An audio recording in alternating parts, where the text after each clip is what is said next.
Dajcie wody i kawałek chleba temu, co was prosi o ten ludzki gest.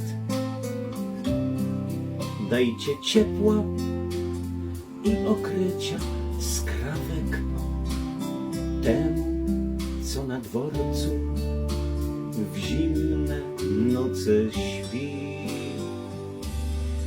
Dajcie słowo miłe i krzepiące tym, co wsparcia wiele potrzebują wciąż.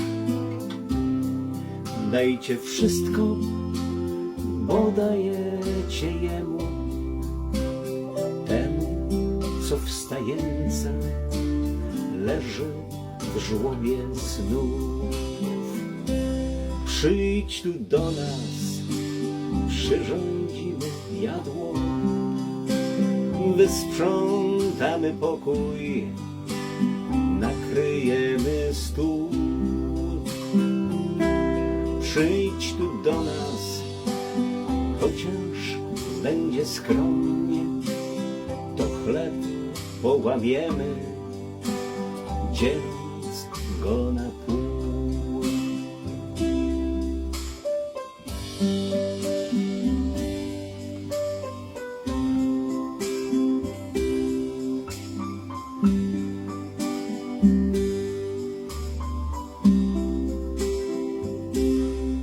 Dajcie sobie sposobności więcej, żeby móc przemyśleć ten istnienia sens.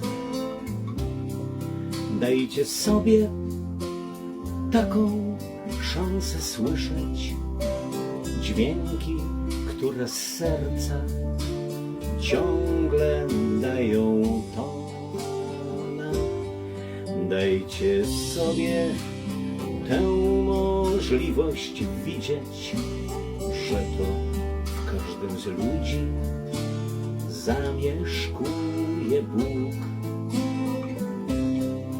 I otwórzcie drzwi zamknięte często, nawet gdy do gości miejsce takie jest.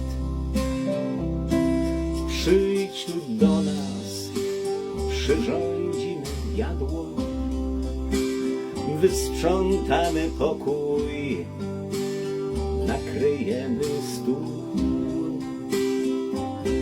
Przyjdź tu do nas, chociaż będzie skromnie, to chleb połamiemy, dzieląc go na pół. Przyjdź tu do nas, przyrządzimy jadło, wysprzątamy pokój, nakryjemy stół. Przyjdź tu do nas, chociaż będzie skromnie, to chleb połamiemy, dzieląc go na pół. Dzieląc